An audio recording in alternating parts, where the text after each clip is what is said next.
Hey y'all, welcome to Pancakes and Pandemonium. I'm your host Sarah. I'm a mom of 5. I have 3 kids on the spectrum, but we're all kind of neurodivergent here. And today I'm going to bring you along for our Thanksgiving.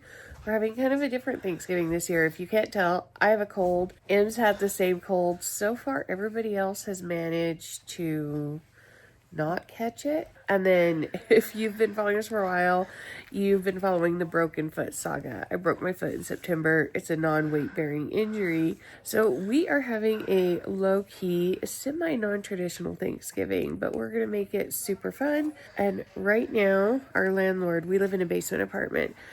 She ordered us cinnamon rolls from a neighbor. She's got like a cottage industry. She bakes out of her home. And she's really, like, her cinnamon rolls and her cookies and stuff, she's kind of become real popular in our neighborhood. So she makes cinnamon rolls for different holidays and stuff and sells them. And our landlord knows her really, really well. So she got us cinnamon rolls.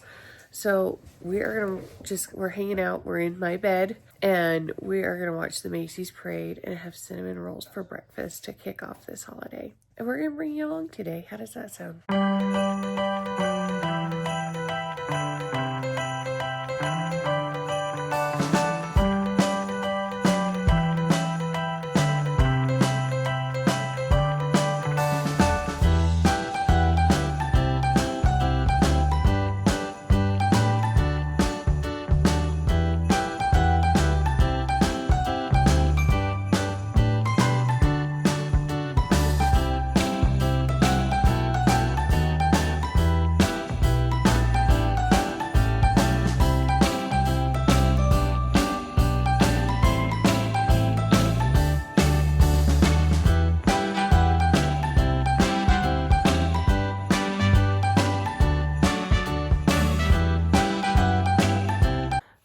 Since we're having such a chill day and the kids are progressively getting busier, we decided to go ahead and draw Secret Santa names. This is one of the kids' favorite traditions, and we do Secret Santa. They just kind of get a few bucks a piece, and part of the Secret Santa rules is they have to like write a nice letter to whoever they draw and do 2 acts of service, and then we just give them like $10. So we go to Dollar Tree or Five Below or someplace like that. They pick out and wrap a fun gift, and then they exchange gifts. It's kind of varied from year to year. Some years we do it on the 23rd. Some years they do it on Christmas Eve. It just kind of depends on what everyone's feeling. But this year we decided to do it today instead of having a separate dinner, because Gracie works on the weekends. Em is busy a lot of weekends with her friends. Alex is about to start working. He's been applying for jobs with Oak Rehab. Mason's getting busier. So, you know, it just, I don't know. We were like, let's just go ahead and do this today while we're hanging out and having fun.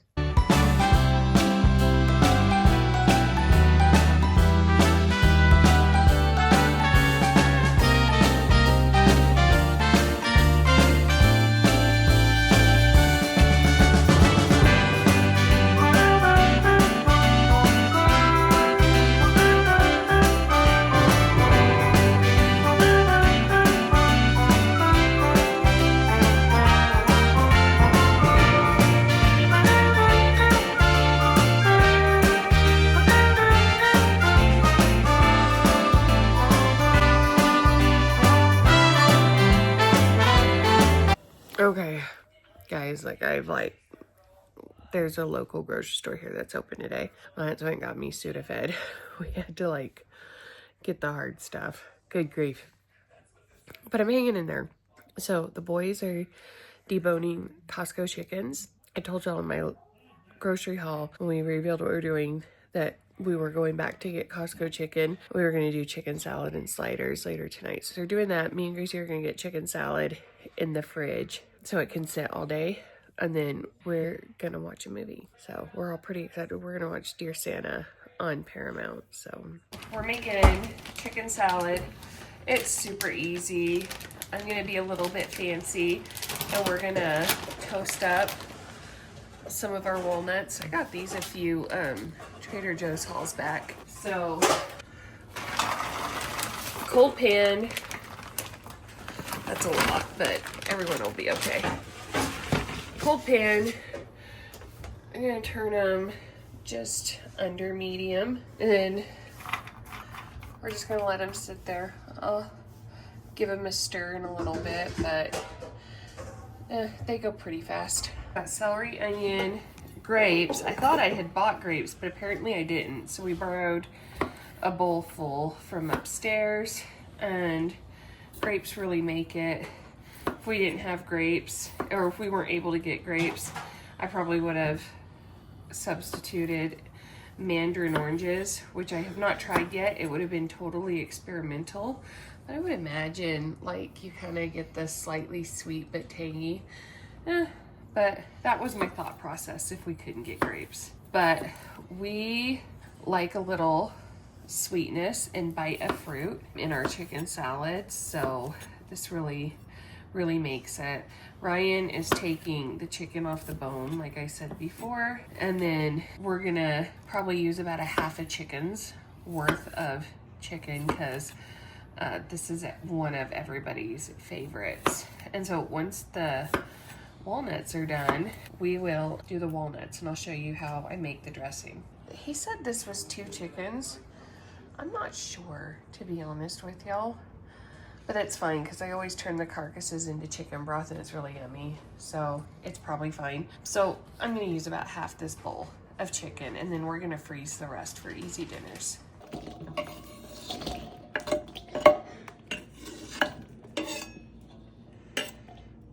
Dropped some celery and Sasha came running, which is hilarious because she won't eat it. I'm gonna take the kitchen shears through this because you can see it's not all finely shredded.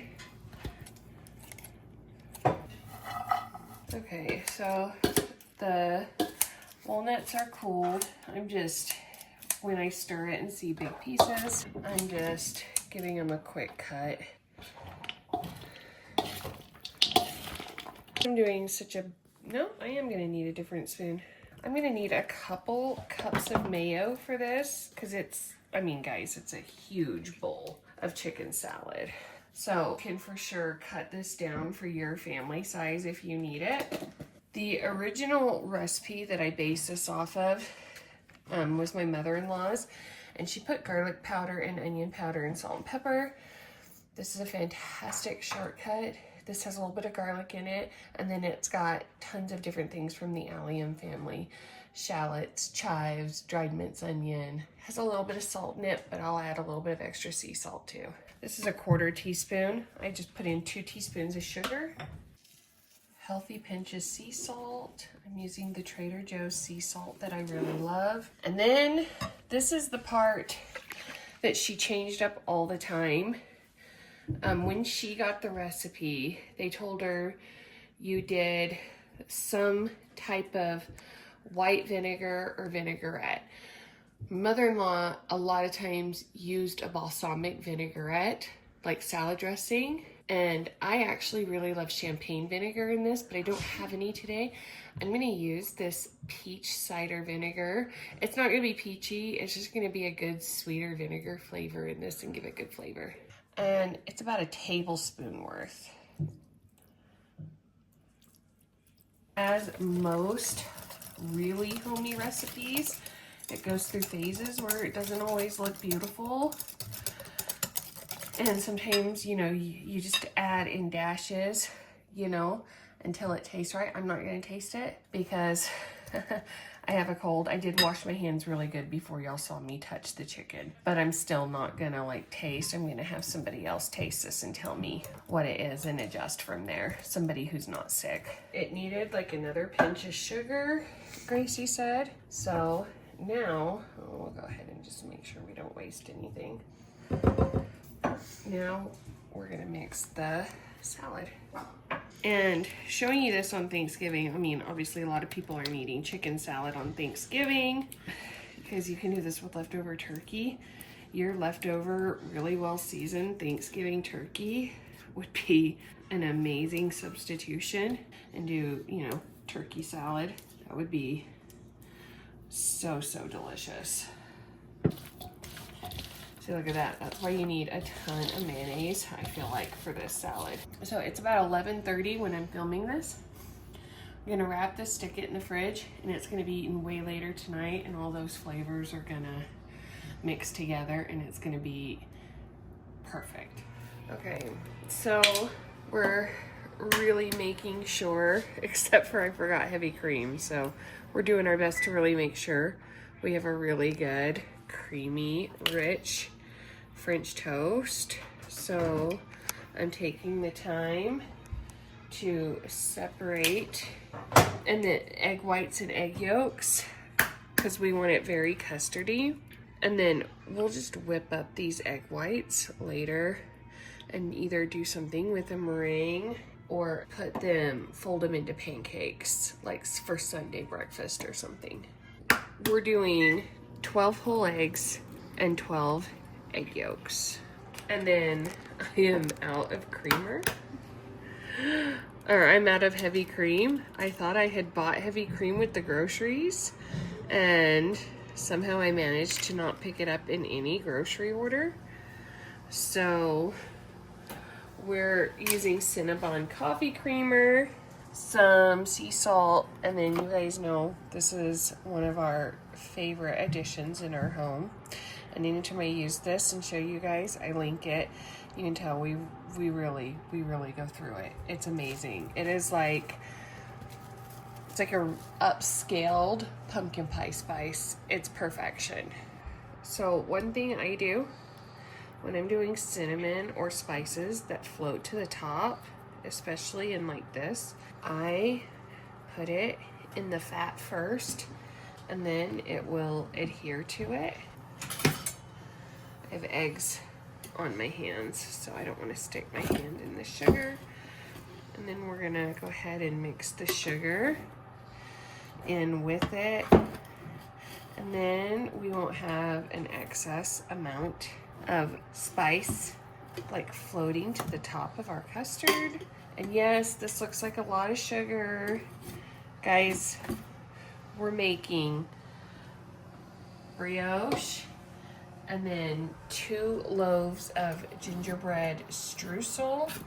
So this is gonna be a lot of custard, so you know it can handle this.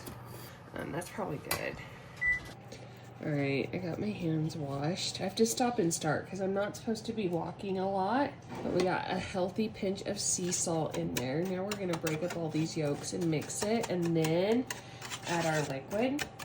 So, as I was saying, I'm not supposed to be walking. I can walk, I'm not supposed to be walking. There's a big distinction there. Which is why we're doing this. If you didn't see me talking about it, or if you're new and haven't been following, I broke my foot in September. Wow, having some issues there. I might have to go in and break up some of that sugar. I broke my foot back in September, and it is a non-weight bearing injury, which is why we're doing brunch for Thanksgiving. Because at the beginning of the month, I kind of was told, like, if you can stand in one spot, like, you can do some prep work and stuff, but, the doctor said he still didn't really want me moving around the kitchen, which is a big demand in cooking. So we had to be really careful. And we had people volunteer to cook for us and help and all kinds of stuff.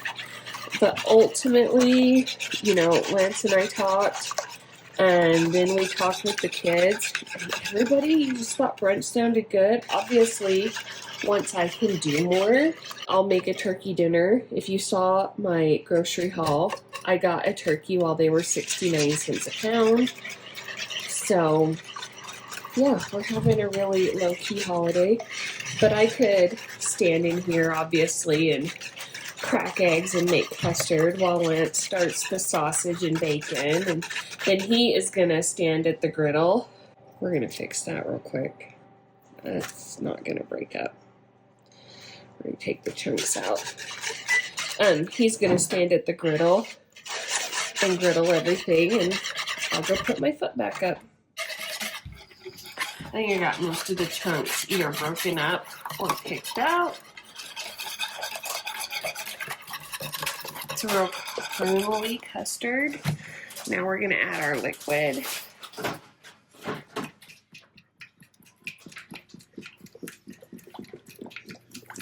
We're gonna add about a half a container of this creamer. Maybe more. Well, we have enough left for coffee tomorrow.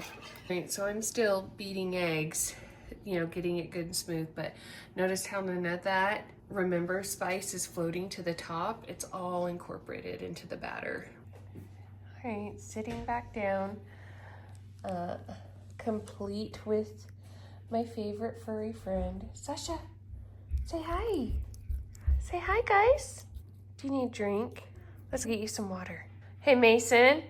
Yeah? Can you get Sasha some fresh water, please? I think she's thirsty. Go get a drink. Good girl.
Such an amazing day.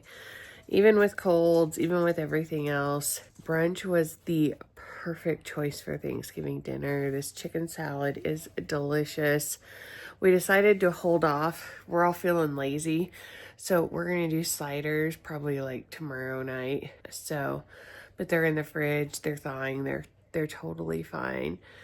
We watched Christmas movie. Now we're watching the finale of MasterChef season 10, and I'm just hanging out having family time. So I'm gonna go ahead and say goodnight to you guys. I hope you had a wonderful Thanksgiving. I hope you celebrated in the way that is most important to you and your family. And as always, we love you, and we are so grateful for you, our audience, and people finding us, and for the gift of growth and community that we have found even more so this year on YouTube. So good night, happy Thanksgiving, and come back for more Pancakes and Pandemonium. We'll see you soon.